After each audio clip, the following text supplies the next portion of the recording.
ठीक है। हाँ भाई आप पूछते जाइएगा।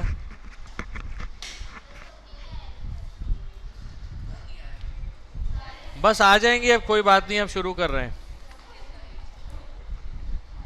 अच्छा भाई देखिए, अब हमने कस्टमर भी बनाना सीख लिए हैं, वेंडर्स भी बनाना सीख लिए हैं, ठीक है। और कस्टमर में मैंने ये भी बता दिया कि जो परमानेंट कस्टमर्स होते हैं होलसेल बिजनेस में, वो इस तरह बनाए जाते हैं जैसे हमने मेंटेन में जाके जो कस्टमर्स बनाए हैं उनकी डिटेल्स मैंने जो डाली थी। किस नाम से बनाया था कस्टमर? हैदर मोबाइल्स। तो इसकी जनरल इंफॉर्मेशन और एक एक्सपेंस अकाउंट और फिर पेमेंट, कितने दिन में पेमेंट देनी है या लेनी है, कितने उधार पे माल दे सकते हैं, सब हमने बता दिया। अगर आपके ऐसे कस्टमर मौजूद हैं जो आपसे बार बार माल लेते हैं, उनकी इंफॉर्मेशन रखेंगे। अब फर्स्ट करें एक ऐसा कस्टमर भी है, इसको जूम बढ़ा देंगे दोबारा से, क्या बात प्रेस कर, एक मिनट, विंडोज प्लस, अच्छा हाँ सही है सही है। असल में करीब की निगाह मेरी कमज़ोर होती जा रही है, अब कीबोर्ड अंधेरे में ना नज़र नहीं आ रहा होता। अच्छा जी खैर,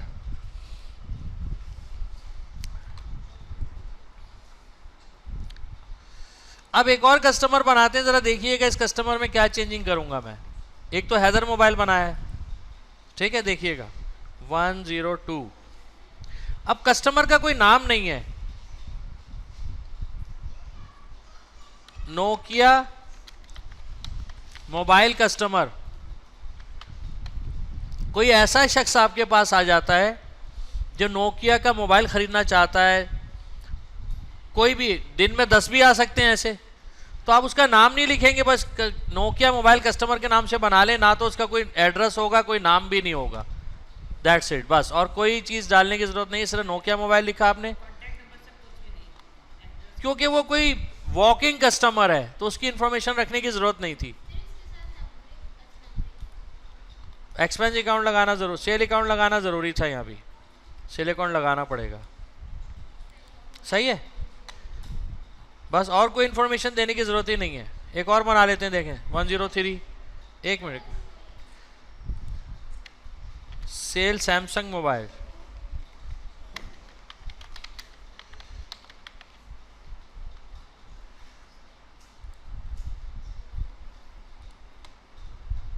अब यहाँ सेल सैमसंग का दे देते हैं, अकाउंट सैमसंग का दे देंगे सेल में, सही है। अब देखिए 3 कस्टमर है हमारे पास, एक परमानेंट कस्टमर है जो कि हैदराबाद में है, 2 ऐसे हैं जो हमारे परमानेंट कस्टमर नहीं है, यानी कोई भी चलता फिरता आ जाए, बोला कि नोकिया का मोबाइल दे, तो वो कस्टमर हमने नोकिया और सैमसंग के नाम से बनाया, उनकी कोई इन्फॉर्मेशन हमारे पास मौजूद नहीं है। चलिए जी अगला टास्क है, लिख लीजिए सेल, हेडिंग डालिए, सेल कैसे करेंगे, सेल वाउचर्स, बल्कि सेल वाउचर्स के नाम से आप लोग लिखिए, सेल वाउचर्स, ठीक है। हाँ मैं बता रहा हूँ, सेल वाउचर्स के हेडिंग डालिए पहले, फिर इनवॉइस बनाएंगे।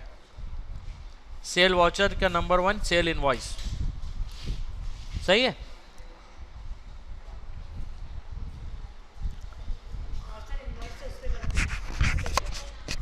उसमें भी बनते हैं, उसमें डिजाइन करने पड़ते हैं।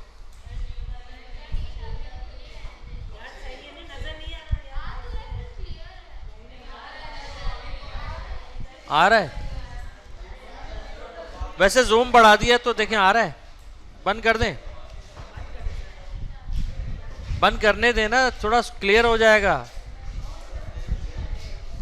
अच्छा चले रहने दें, छोड़ दो, थोड़ा तो टाइम रह गया, कोई बात नहीं, कोई मसला नहीं। Sale invoice, sale voucher, heading है सेल वाउचर्स,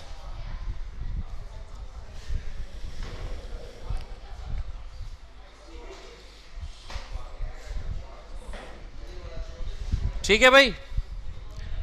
सेल वाउचर में हम पहला वाउचर बनाने जा रहे हैं सेल इनवॉइस। जर्नल एंट्रीज आपको बताती हैं कि जर्नल एंट्रीज में सेल और परचेज आप नहीं करेंगे, बता दिया था मैंने, सेल परचेज वाउचर्स में होगा। और सेल वाउचर में पहला वाउचर है सेल इनवॉइस। सेल इनवॉइस हम कब बनाएंगे?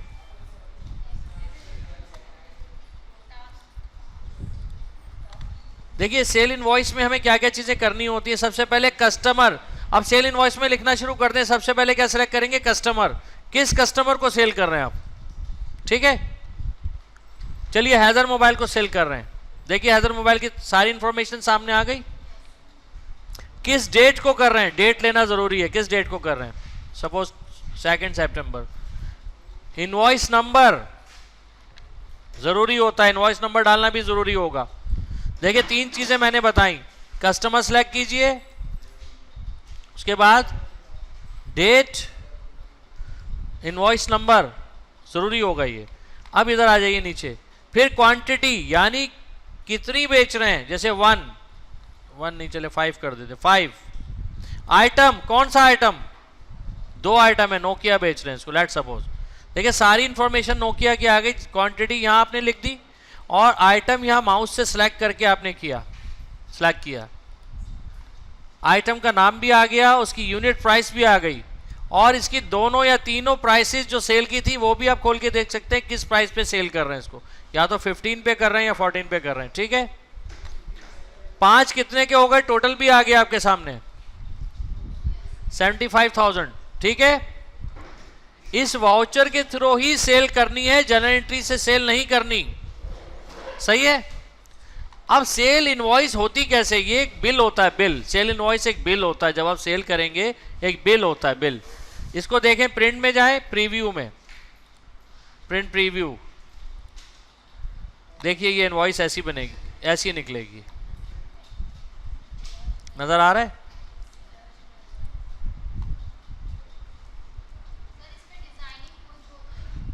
डिजाइन खुद ही हुई भी, सब कुछ हुआ हुआ डिजाइन। देखे ना भाई, एक बिल देंगे नहीं देंगे आप जब किसी को कुछ बेचेंगे तो आपको बिल देना पड़ेगा ना उसको, या नहीं देना पड़ेगा? ये प्रूफ होगा। आप एक अपने पास रखेंगे, एक फोटो कॉपी उसको दे देंगे, एक प्रिंट आउट उसको दे देंगे। देखें टोटल सारी चीजें आ गई। सही है। तो अब आप कितने मोबाइल बेच रहे हैं इसमें?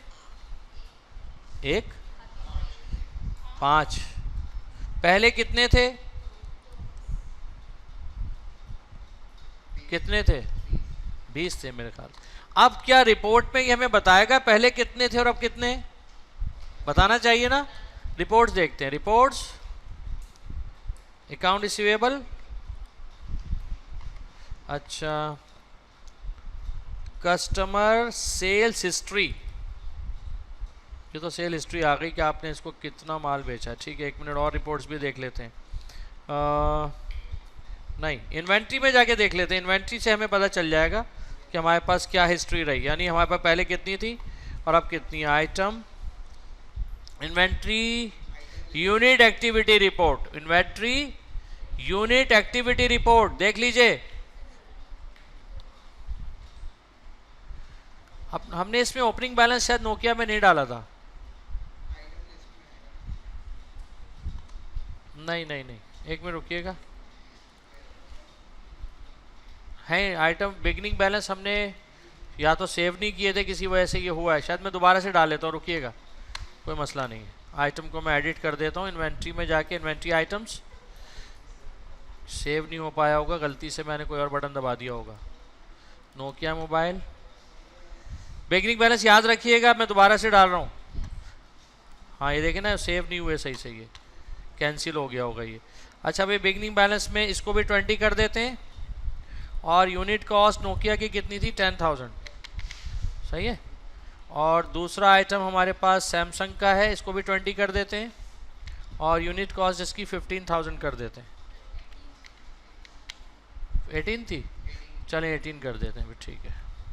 सही है। मेरे ख्याल से मैंने कैंसिल का बटन दबा दिया था, ओके नहीं किया था, उस वजह से ये सेव नहीं हुआ होगा। ठीक है, ये ओके कर दिया और ये सेव हो गए। अब हम देखें रिपोर्ट्स में जाके तो ये सही दिखा रहा होगा उस वक्त, हालांकि मैंने किया तो था। चले कोई बात नहीं। आइटम लिस्ट सही है भाई। अच्छा, ये 15 क्यों दिखा रहा है नोकिया? क्योंकि अभी सेल किए थे, उसने सेट कर लिया सारा मामला। अभी हमने 20 डाले थे, लेकिन उसने जो अभी सेल किए थे उसको, इस एंट्री को देखते हुए -5 करके इसको 15 दिखा दिया। ठीक है, फिर सेल करते हैं, देखिएगा दोबारा सेल कर रहे हैं। टास्क में क्या करेंगे?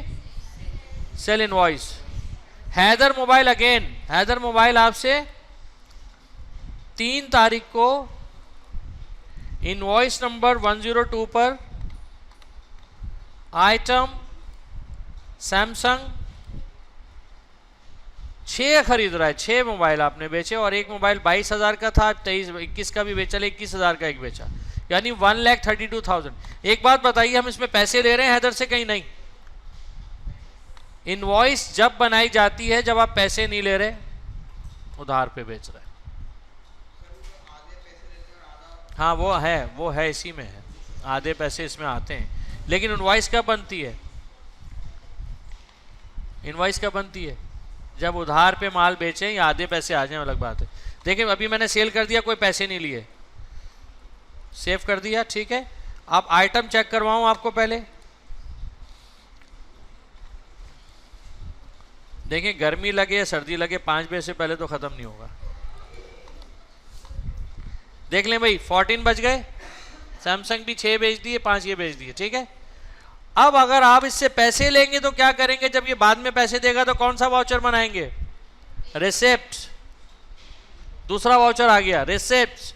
अच्छा ये रिसिप्ट नहीं पढ़ा जाता, रिसिट्स, इसमें पी साइलेंट होता है, रिसिट्स। रिसिप्ट नहीं पढ़िएगा कभी भी, रिसिट्स, ठीक है। जैसे ब्रेकफास्ट को ब्रेकफास्ट नहीं बोलते, ब्रेकफास्ट बोलते हैं। हम सब ब्रेकफास्ट बोलने वाले होते हैं, गलत, ब्रेकफास्ट। तो इसको रिसिप्ट पढ़ेंगे, रिसिप्ट में पी नहीं बोलना, रिसिप्ट। अच्छा जी, रिसिप्ट का मतलब पैसे आ रहे हैं, अभी आपने उधार पे बेच दिया इनवॉइस में, आप पेमेंट बाद में 2-4 दिन, 6 दिन या 30 दिन बाद करेगा वो। रिसिप्ट में गए, ओके किया। अब जैसे ही आप हैदर मोबाइल को सिलेक्ट करेंगे, ये बताएगा कि देखिए इसकी 2 पेमेंट्स रुकी हुई हैं, 75,000 भी नहीं दिए इसने और 1,26,000 भी नहीं दिए। अप्लाई टू इनवॉइस दिखा रहा है ना, देखें ये सॉफ्टवेयर आपकी हेल्प कर रहा है या नहीं?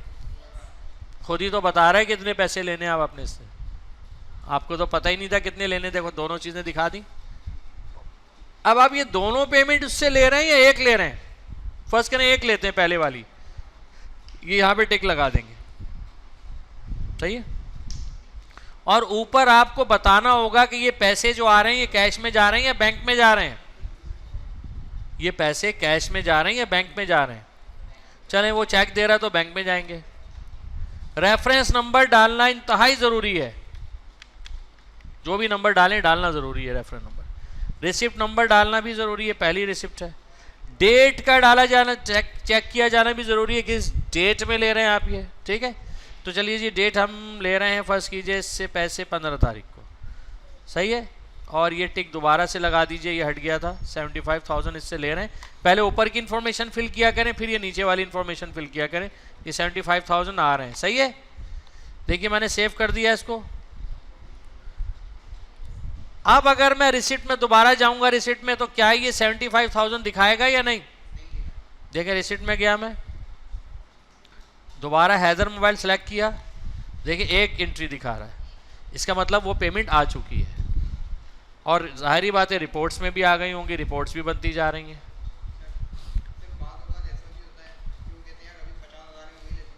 हाँ ऐसा भी है, मैं उसी पे आ रहा हूँ, मैं समझ गया था आपकी फेस रीडिंग से, आप यही पूछने वाले हैं। अब देखिए, अब ये दूसरी अमाउंट बाकी है 1,26,000।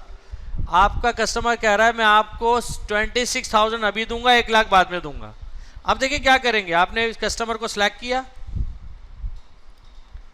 और रेफरेंस नंबर कोई भी डाल दिया, चलें कोई भी बना लें। रिसिप्ट नंबर 2 है ये, डेट 16 तारीख लेट्स सपोज, ठीक है। चेक दे रहा है, ठीक चेक दे रहा है, किस बैंक में जाएगा? SBL में जाएगा, ठीक है। और आपको 1,26,000 लेने इससे, लेकिन ये आपको कितने दे रहा है? 26।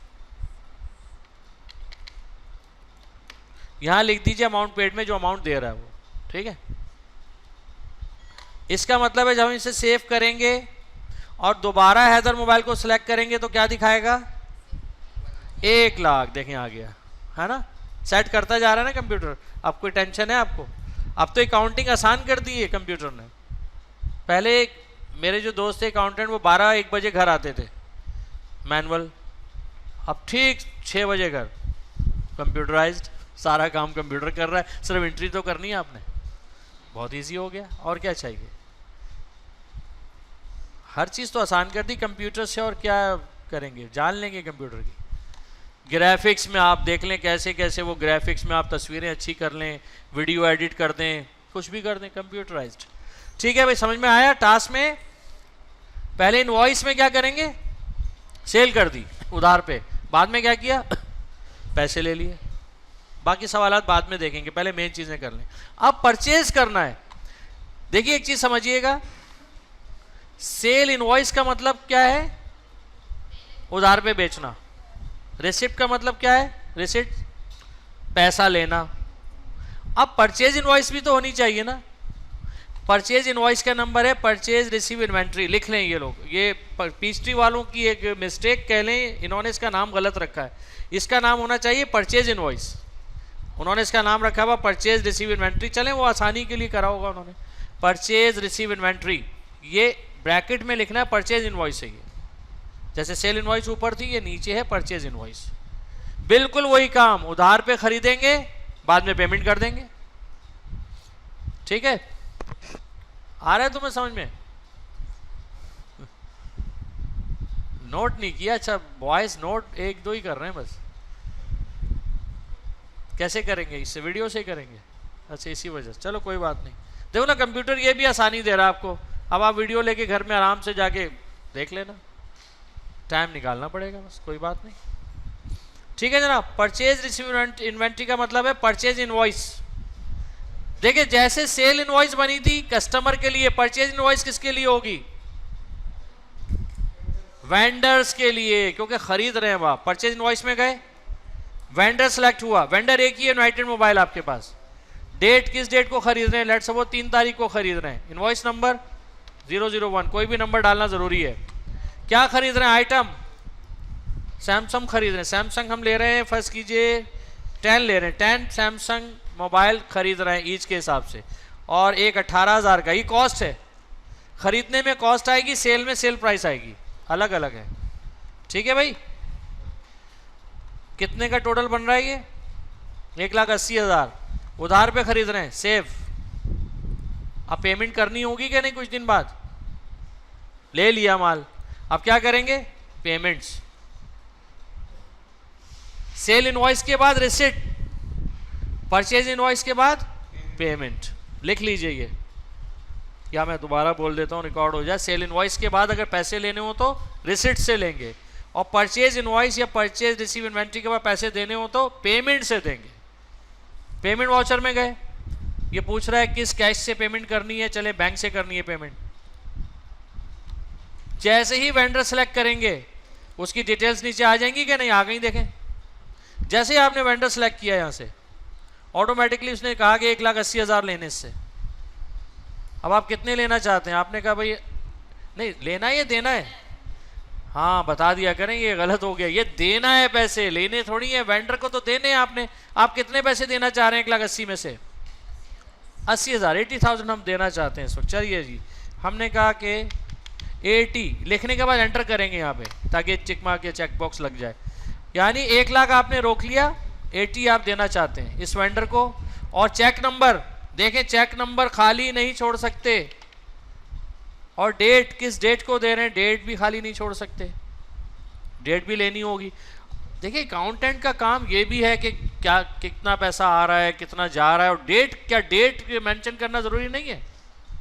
पता चला है ये पेमेंट आपने 5 तारीख को ली थी, आपने 10 लिख दिया, फंस जाएगी, आपका इदारा फंस जाएगा, फिर आप भी फंसेंगे साथ में।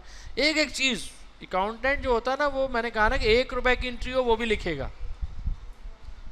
1 करोड़ की हो वो भी लिखेगा, आपके ऑफिस में एक सुई खरीदी जाए वो भी लिखेगा, सुई खरीदी है, और एक ट्रक खरीदा जाए तो भी लिखेगा ट्रक खरीदा है।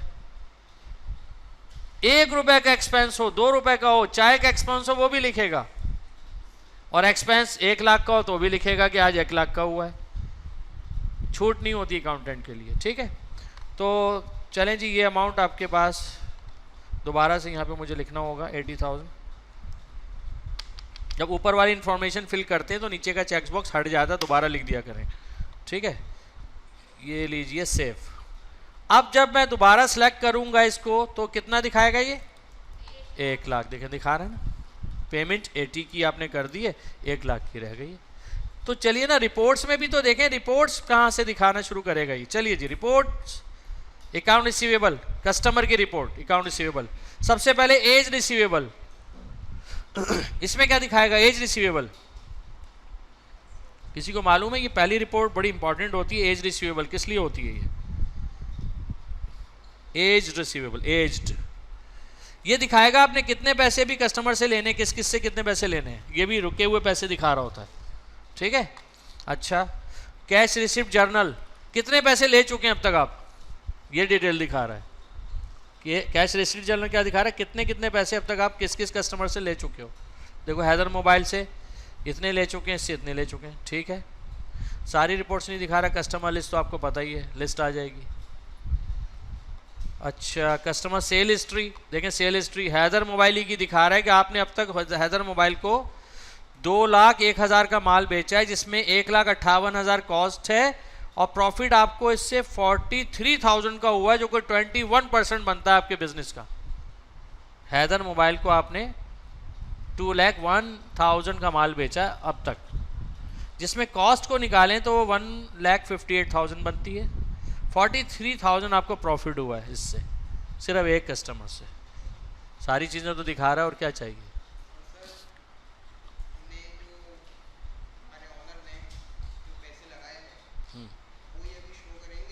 तो ट्रायल बैलेंस में शो करेगा, वो बैंक में कम ज़्यादा हो रहे होंगे, आ रहे होंगे, जा रहे होंगे, बैंक में हो रहे होंगे, वो भी दिखा रहा है, बैंक को दिखाएगा वो। अच्छा एक मिनट मैं ज़रा ये दिखा दूँ, अकाउंट्स पेएबल, ट्रायल बैलेंस देखें, बैंक्स को चेक करें, सब चेंज हो रहा होता है। एज पेएबल का क्या मतलब होगा? जब एज रिसीवेबल देख ली तो एज पेएबल क्या होगा? कितना देना है आपने, अमाउंट देना कितना है। तो आपने अभी 1 लाख रुपए देने भाई, सही है ना, यूनाइटेड मोबाइल के। ठीक है, अच्छा तो और क्या है भाई? चेक रजिस्टर, चेक रजिस्टर यानी कितनी पेमेंट आप कर चुके हैं, 80,000 आप कर चुके हैं, देख लें, दिखा रहा है ना। अच्छा, बाकी वेंडर लिस्ट तो आपको पता ही है। देखिए यहाँ तक मेरी कोशिश थी कि ज़रा आसान आसान चीज़ें पहले बता दूं, पहले यहाँ तक आप सवालात कर लें। इनवॉइस क्यों बनती है? इनवॉइस क्यों बनती है?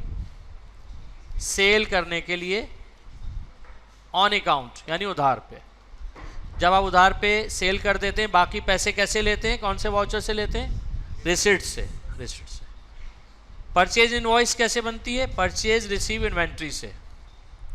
सेल इनवॉइस के बाद रिसिप्ट्स और purchase invoice purchase receive inventory को कहते हैं, और फिर पेमेंट बाद में इससे कर दी जाती है। ऐसा ही है, समझ आ गया?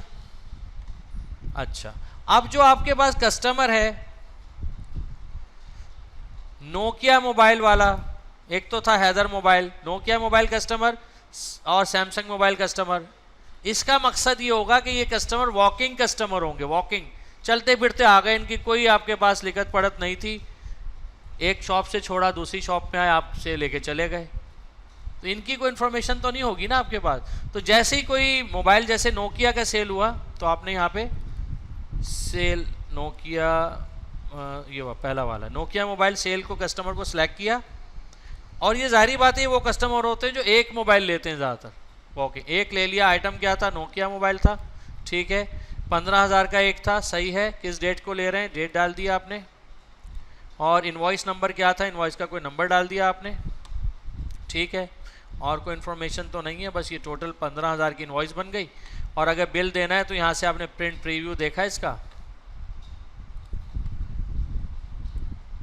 और इसको प्रिंट आउट निकाल के दे दिया और एक अपने पास रख लिया आपने, ये देख लें आप, सही है।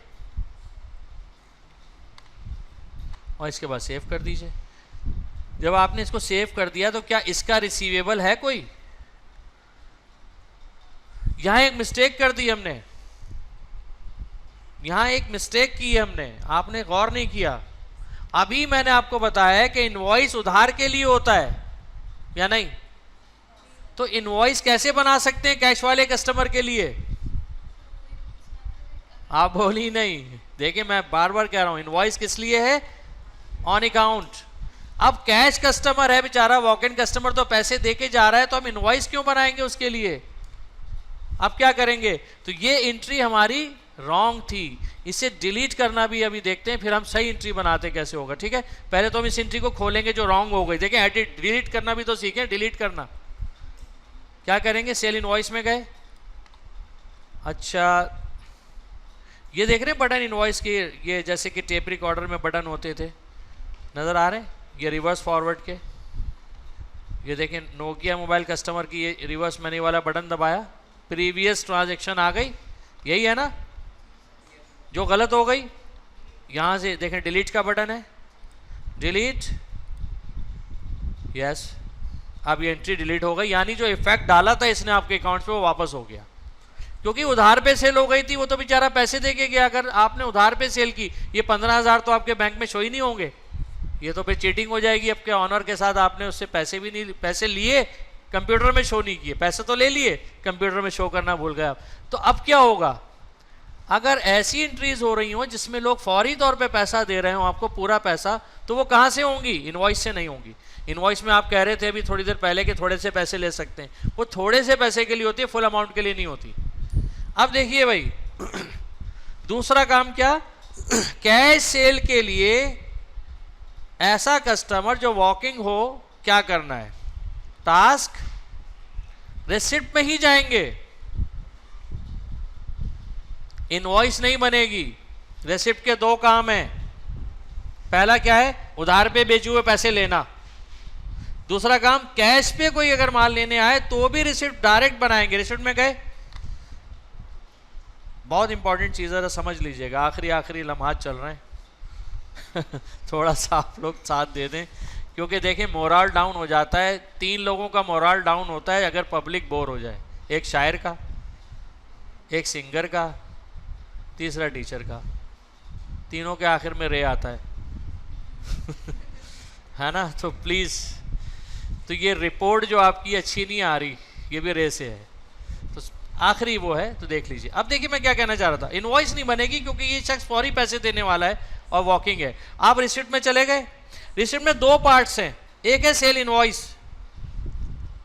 सेल इनवॉइस वाला पार्ट जब यूज करते हैं जब पुराने पैसे आ रहे होते हैं, और एक है अप्लाई टू रेवेन्यूज, ये वो पार्ट है जो कैश सेल बनाएगा। नजर आ रहा है?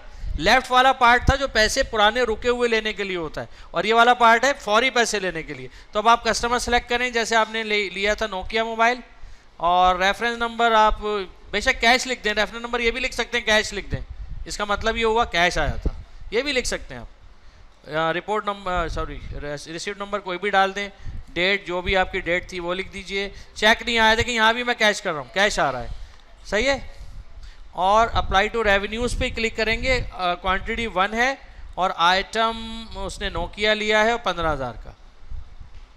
आपको पता है जब हम वॉचेस बना रहे होते हैं तो जर्नल एंट्रीज बन रही होती हैं, क्या जर्नल एंट्री के बगैर अकाउंटिंग होती है? नहीं होती। मैंने कहा ना, डेबिट क्रेडिट ही के बगैर आपका, डेबिट क्रेडिट के बगैर आप काम नहीं कर सकते। इसमें डेबिट क्रेडिट हो रहा है या नहीं? इसके अंदर तो कहीं भी नहीं किया हमने। जी हाँ, हो रहा है, दिखाऊं आपको। अगर आप वाउचर की जर्नल एंट्री देखना चाहें तो ऊपर देखें तो यहाँ एक बटन है जर्नल का, देखिए मैं दिखाता हूं। Sale Nokia mobile credit, HBL bank debit. अच्छा एचबीएल कर दिया मैंने, अच्छा उसने तो कैश दिया ना आपको, तो यहाँ एचबीएल नहीं होना चाहिए, क्या होना चाहिए? कैश होना चाहिए। वो बेचारा तो चेक थोड़ी लाया, कैश लाया, चलिए कैश कर दिया। अब दोबारा जरा एंट्री देखते हैं, सेल नोकिया मोबाइल क्रेडिट, क्योंकि सेल हमेशा क्रेडिट होती है, पैसा आया है ना इसमें, पैसा डेबिट होगा, किस वजह से आया? सेल की वजह से, सेल क्रेडिट होगी। नीचे देखिए कैश डेबिट, एंट्री ऑटोमेटिकली बन रही होती है। अब आपको यहाँ जनरल एंट्री बनाने की जरूरत भी नहीं है, वहां बनानी है जनरल एंट्री जो हमने टास्क में की थी, मेक जनरल एंट्री, वहां एंट्री बनानी है डेबिट की, यहाँ खुद बनाएगा ये। ठीक है भाई, ओके कर दीजिए, सेव कर दीजिए। तो ऐसे कस्टमर जो फौरी तौर पे फैसला लेके आपसे ले लेंगे माल, उनके आप क्या करेंगे? रिसिप्ट। एक और बना देते हैं, सैमसंग वाला कस्टमर आ गया, ये भी कैश दे रहा है आपको, रिसीव नंबर ये कोई डाल दीजिए, ये डेट हमने डाल दी। कैश, सी कैश में माल जाएगा। कौन सा आइटम ले रहा है? सैमसंग ले रहा है, ठीक है। क्वांटिटी 1 ले रहा है, ठीक है जी। 22,000 सही है, ठीक है। 22,000 की इनवॉइस यानी रिसिप्ट, और ये आपने सेव कर दी। प्रिंट प्रीव्यू तो होता है, वो आप यहाँ से देख लीजिएगा, सही है। दिखाऊं? एक मिनट, लिस्ट में ओपन कर लूँ पहले। लिस्ट में भी आ जाती ना सारी एंट्रीज।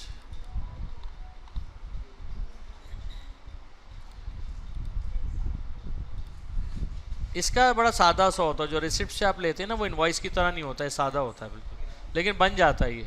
इसमें आधा फाड़ के आपको देना होता है, आधा अपने पास रखना होता है, ये ऐसा होता है रिसिप्ट पर। क्योंकि वॉक इन कस्टमर है, इनके लिए बिल इतनी इंपॉर्टेंस नहीं रखता है इनवॉइस का, तो इनको सिर्फ एक कागज़ पे साइन करके दे दें स्टैम्प मार के, तो 2 प्रिंट आउट निकल आते हैं इसके एक जैसे। आधा आप रख लें, आधा उसे दे दें। वॉक इन कस्टमर है ना, देखें, ठीक है। तो पता चला कि अगर आपको ऐसे कस्टमर को बेचना हो जो बेचारे आपके परमानेंट कस्टमर्स नहीं हैं, तो आप इनवॉइस से सेल नहीं करेंगे। सही है भाई, याद रहेगा। कहाँ से करेंगे? रिसिप्ट पे जाकर इसके पार्ट नंबर 2 से, ये वाला अप्लाई टू रेवेन्यूज से, यहाँ पे कैश की एंट्री होगी। और अगर आप इनवॉइस पे एंट्री कर रहे हैं तो इनवॉइस उधार की एंट्री कर रही है, बाद में पैसे आ रहे हैं। हाँ, इनवॉइस में ये हो सकता है थोड़े पैसे उस वक्त आ रहे हैं, ये भी दिखा देता हूँ। चलें जी, एक और इनवॉइस बना लेते हैं। अब एक कस्टमर आपका हैदर मोबाइल दोबारा से आया और उसने 6 तारीख को, इनवॉइस नंबर ये थी, आपसे बोला कि मुझे आइटम सैमसंग चाहिए 2, और 2 सैमसंग 22,000 के हिसाब से 44,000 के 2 हो गए। अब ये इनवॉइस बन रही है, इसका मतलब उधार पे जा रहा है आपका माल, लेकिन उसने बोला कि मैं आज कुछ पेमेंट अभी करना चाहता हूँ, ठीक है। तो देखिए नीचे एक बटन आ रहा है अमाउंट पेड एट सेल, यानी उसने कहा 44 में से मैं 20 अभी देना चाहता हूँ, बाकी बाद में दूंगा। है उधार की एंट्री, कुछ पेमेंट अभी कर रहा है, तो अमाउंट पेड एट सेल, देखिए खुल गया, ये अमाउंट पेड एट सेल की विंडो खुल गई। अच्छा, अब इसमें क्या करेंगे, आप रेफरेंस नंबर डाल दें जो कि अक्सर चेक नंबर होता है। कैश है तो कैश लिख दीजिए। रिसीव्ड अमाउंट कितना दे रहा है? 20,000। अच्छा, कैश की सूरत में दे रहा है, ये चेक की सूरत में दे रहा है, ये आप यहाँ पे सिलेक्ट कर लें। चलें, चेक दे रहा है वो आपको, ठीक है भाई। और यहाँ पे चेक दे रहा है तो बैंक को ही डेबिट करते हैं जिस बैंक में आपने जमा कराने हैं। ओके कर दीजिए। अब देखिए यहाँ पे एक नई चीज़ नज़र आएगी आपको, 44,000 में से 20 दे दिए गए, 24 बाकी हैं, नेट ड्यू दिखा रहा है ना। कंप्यूटर का यही तो काम है पीएचडी का, वो प्लस माइनस करता रहता है। आप भूल जाएंगे, ये नहीं भूलेगा, लेकिन मिस्टेक आपने कर दी तो वो मिस्टेक भी करेगा। सही है, ये लीजिए, इसको भी सेव कर देते हैं। अब ये बताइए कि जो पेमेंट रुकी है वो कितनी है, इसकी कितनी पेमेंट रोकी है, इसने कितनी पेमेंट की है? हाँ 20 की है, कितनी रुक गई? वो कैसे लेंगे? बिल्कुल सही, टास्क में जाके रिसिप्ट्स, जैसे ही आप कस्टमर को सिलेक्ट करेंगे वो बताएगा। अच्छा, इसकी 2 पेमेंट्स रुकी हुई है, 1 लाख वाली भी रुकी हुई है, देखें पहले हमने नहीं दिए थे, 1 लाख वाली भी रुकी हुई है, 24 भी। कौन से के? नहीं तो इसके तो 24 ही देगा ना। 50 हैं तो फिर आपको दूसरी एंट्री के साथ इसको एडिट करना पड़ेगा, यहाँ पे अप्लाई टू रेवेन्यू में डालनी पड़ेंगी लाके, वो भी ऐसे होगी। 24 तो इसके हो जाएंगे, ठीक है, 24 तो इसके हो गए। अब कितने रह गए?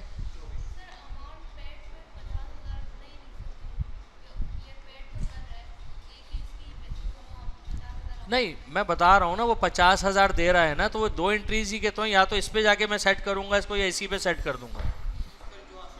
हाँ नहीं, मैं इस पे सेट कर रहा हूँ जो आसान वाला है। देखो इसके 24 आ गए, कितने रह गए 1 लाख के? तो यहाँ पे आप 26 लगा दें, ये आसान तरीका है। हो गए 50, ये आसान तरीका। 50 दोनों में एडजस्ट कर लो ना आप। अब अलग से जाके करोगे तो वहाँ फंस जाओगे, फिर ये ज़्यादा इजी मेथड है, ठीक है। 50,000 आ गए इसके। अब देखो क्या होगा। अच्छा, रेफरेंस नंबर डालना ज़रूरी है, रिसीट नंबर डालना ज़रूरी है, डेट डालना ज़रूरी है, और ये भी बताना ज़रूरी है चेक दिया था या कैश दिया था। चले कैश दिया था इसने, ठीक है कैश दिया था। ये एंट्रीज को दोबारा लिखना ज़रूरी है, क्योंकि ये जैसे ही आप ऊपर जाएंगे ना नीचे के चेक बॉक्स हट जाते हैं, ज़रा गौर कर लेना, दोबारा लिखना पड़ेगा। और ये 24, ये तो है ही 24, ठीक है भाई। अब आपने सेव कर दिया। अब आप जैसे ही इसको सिलेक्ट करेंगे 24 पे आ गया, सही है। जाहिर बात है उसकी पुरानी पेमेंट भी थोड़ी सी कर दी उसने 50,000 में।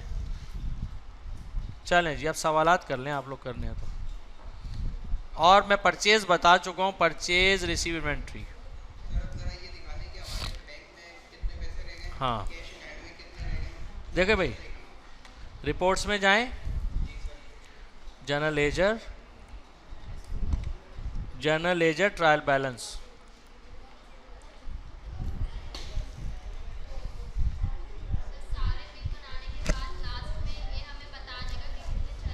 ये वो चीज़ें हैं जो मालिक को प्रिंट कर करके देते रहोगे हर हफ्ते या हर दिन आप लोग, यानी वो तो मालिक तो रिपोर्टें देखेगा, ठीक। सॉरी, हाँ स्टेटमेंट आ गए ना। अब मालिक को तो पता नहीं था क्या चल, माल ऐसे ऐसे भी ऑनर्स होते हैं उन्हें पैसे का नहीं पता होता बिजनेस में कितना आ रहा है कितना जा रहा है, वो रिपोर्ट देख के खुश होते रहते हैं बस। प्रॉफिट एंड लॉस देखना है, देखो profit and loss profit and loss देखने के लिए financial statements, income statement, okay. वाह भाई वाह, प्रॉफिट नेट इनकम हुई है आपकी 39,500 की, 39,500 इस वक्त आपके प्रॉफिट चल रहा है, लॉस पे नहीं जा रहा है आपका बिजनेस। ये सारी सेल्स हैं। सेल नोकिया की 90,000 की है से, और सैमसंग की 1,92,000 की है। टोटल सेल आपने की है 282, टोटल सेल की है आपने अब तक 2,82,000। कॉस्ट 60 और 162, 222 कॉस्ट है, और एक्सपेंस वगैरह यानी 60,000 तो कॉस्ट ही निकल गई। फिर एक्सपेंस किया आपने, रेंट एक्सपेंस पे किया और एक लंच, आ रहा है सारी डिटेल, लंच एक्सपेंस किया था और रेंट एक्सपेंस। 20,500 का एक्सपेंस हुआ तो आपके इदारे को 39,500 की बचत हुई इस महीने में। जी मैं दोबारा टास्क में बताया था, टास्क में नहीं, रिपोर्ट देखिए ना। तो रिपोर्ट्स देखिए, दो रिपोर्ट मैंने बताई हैं अभी।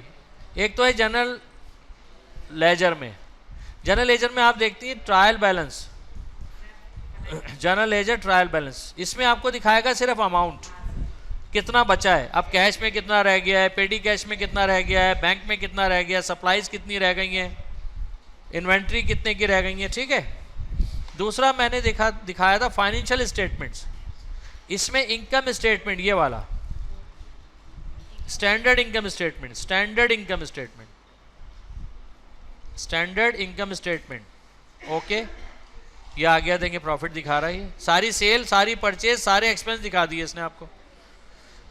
अच्छा भाई, एक एक्सपेंस में और कर रहा हूं जनरल एंट्री, देखिए डोनेशन एक्सपेंस है इसमें 0 है पता चला ईदी सेंटर को आपने 10,000 डोनेशन दे दिया। ईदी आपके इलाके के ही है ना, यहाँ के ईदी तो नहीं है, नहीं जब थे तो इधर ही रहते थे ना वो। अच्छा जी, make general entry, general entry बनाई है ये आपने, डेट 10 तारीख को, एंट्री नंबर कुछ भी ले लेते हैं। डोनेशन एक्सपेंस डेबिट 10,000 पे किए ईदी सेंटर को, ये वाउचर से नहीं बन रहा है, देख रहे हैं ना। और ये आपने दिया कैश से पेमेंट की है। और पेड क्या लिखेंगे, डोनेशन टू ईदी ट्रस्ट है ना, नहीं वो सही है, कोई मसला नहीं है, चाहें तो डाल दें। हमने कैपिटल में लिखा है तो कॉमन, प्रॉपर नाउन तो है ईदी, वैसे भी इंग्लिश के मुताबिक प्रॉपर नाउन पहला लेटर बड़ा हो गया। अच्छा, अब आपका क्या इनकम स्टेटमेंट चेंज होगा या नहीं, फाइनेंशियल स्टेटमेंट और इनकम स्टेटमेंट, और ओके देखिए चेंज हो गया। अब आपका प्रॉफिट 29 हो गया, 39 था, क्योंकि एक्सपेंस भी लेस होते जाएंगे प्रॉफिट में से।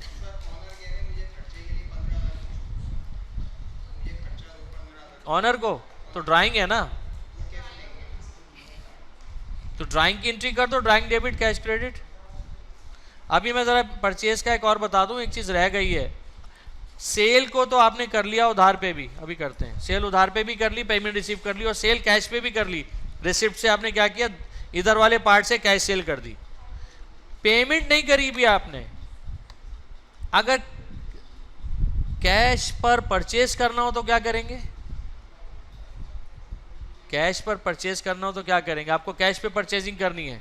पेमेंट वाउचर में भी दो ऑप्शन होते हैं, अप्लाई टू इनवॉइस और अप्लाई टू एक्सपेंसेस। इधर अगर आप चले जाएं तो कैश पे परचेज होगी, अगर इधर जाएंगे तो पेमेंट करेंगे आप, रुकी हुई पेमेंट, और अगर इधर जाएंगे तो कैश परचेज। देखिए कैश परचेज कर रहा हूं मैं, चेक नंबर, डेट और परचेजिंग आइटम जो भी आप परचेज करना चाहें। कितने ले रहे हैं? 5 ले रहे हैं। इसका मतलब है ये जो 50,000 का अमाउंट है ये आप किसी बैंक या कैश से पे कर रहे हैं। अच्छा, अगर आप चेक करना चाहें, जैसे मिसाल के तौर पे ये 50,000 जो आपको पे करने हैं, आप ये एमसीबी से पे कर रहे हैं। अभी आपको कैसे पता एमसीबी में कितने पैसे हैं? यहां नजर आ रहा है सामने से, देखो ये डॉलर का बटन ये दिखा दिया इसने, इसमें है ही नहीं 50,000, 20,000 पड़े हुए। इसका मतलब इससे पेमेंट नहीं कर सकते। एचबीएल डॉलर का बटन, इसमें है पैसे, इससे कर दे। लेकिन डॉलर का बटन इसलिए होता है, वेंडर से कैश पे खरीद रहे हैं अप्लाई टू एक्सपेंसेस के मुताबिक। ठीक है भाई,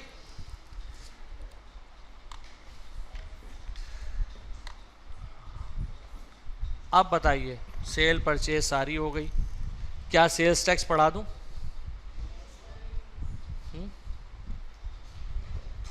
अगर सेल पे टैक्स लग रहा हो तो क्या करेंगे? बता दूं? अच्छा, रिकॉर्डिंग में आ जाएगा, आपको तो रिकॉर्डिंग देखनी है, अभी कौन सा सीखना है? मुझे पता है, आपने तो रिकॉर्डिंग ही देखनी है, अभी कौन सा सीखना है? मेंटेन सेल्स टैक्स, मैं रिकॉर्ड कर देता हूं, आप लोग सीखें ना सीखें। सेटअप न्यू सेल्स टैक्स पहला ऑप्शन। नेक्स्ट, कितने 17% टैक्स लग रहा है, तो शायद पाकिस्तान में 17 ही लग रहा है आजकल, और 1 यहाँ से 1 ही लेंगे, यहाँ 17% लेंगे, नहीं लिखे, रिकॉर्डिंग मिल जाएगी ना आपको, कोई मसला नहीं। Next, sales tax agency ID, sales tax किसको देते हैं? आईडी, पहले तो आईडी। आपको पता है सेल्स टैक्स किसको देते हैं? एक मिनट, ओहो ठीक है, एजेंसी नेम एफबीआर, जिसको देते हैं एफबीआर होता है federal board. Vendor United mobile को तो नहीं देंगे ना? क्या यूनाइटेड मोबाइल को सेल्स टैक्स देंगे? वो तो मोबाइल देता है आपको, उसे तो पेमेंट करनी है मोबाइल्स की। तो यहां पे आपको न्यू एक एजेंसी का नाम वेंडर में नया ऐड करना पड़ेगा। क्या चीज आ गई है? Which vendor do you use send the taxes you have collected to. तो यहां न्यू करेंगे, ये रिकॉर्डिंग में देख लीजिएगा, अभी समझ में नहीं आएगा। वेंडर टाइप टैक्स, अच्छा, वेंडर आईडी T1 यानी टैक्स 1, नेम एफबीआर, भाई इसको सेव कर दें, काफ़ी है सेव एफबीआर के नाम से।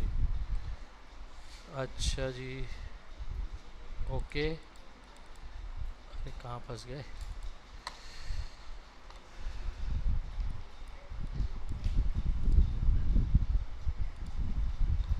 Expense account sales tax payable का ही लगेगा, सेल्स टैक्स पेएबल का अकाउंट लगेगा क्योंकि सेल्स टैक्स दे रहे हैं आप यहाँ पे। सेव, क्लोज, ठीक है भाई। रेट कितना था दोबारा से? 17%।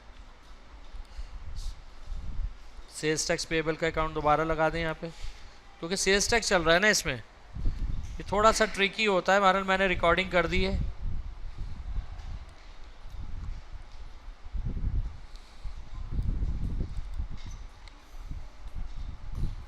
ठीक है। FBR, next, sales tax ID ST1, sales tax name only sales tax, दोबारा से लिख दीजिए, और इसके बाद फिनिश कर दीजिए और इसको कैंसिल कर दीजिए। अब ये असल में जो मैंने बनाया है ना, ये समझ में नहीं आया, लेकिन ये होता क्या, सेल्स टैक्स की रिकॉर्डिंग कर दी है। अगर आप सेल करेंगे कोई चीज़, सेल इनवॉइस दोबारा सेल करते हैं, जैसे हैदर मोबाइल को सेल कर रहे हैं आप,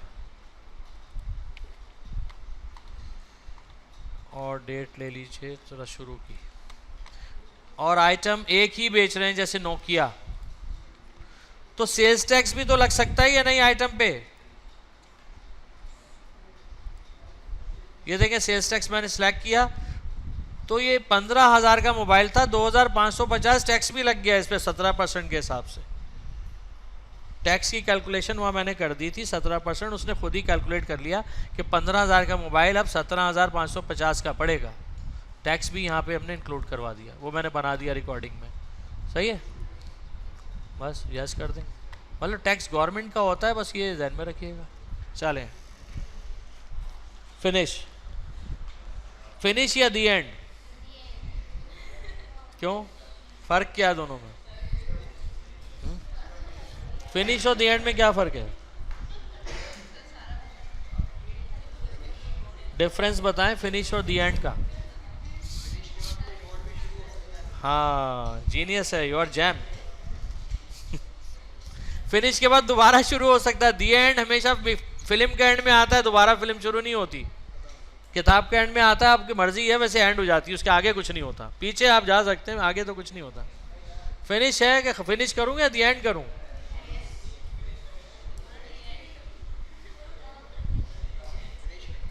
फिनिश कर दें। कोई सवाल, कोई जवाब? इसमें F10 दबाना है ना, देख लो ऐसा ना रिकॉर्डिंग चली जाए।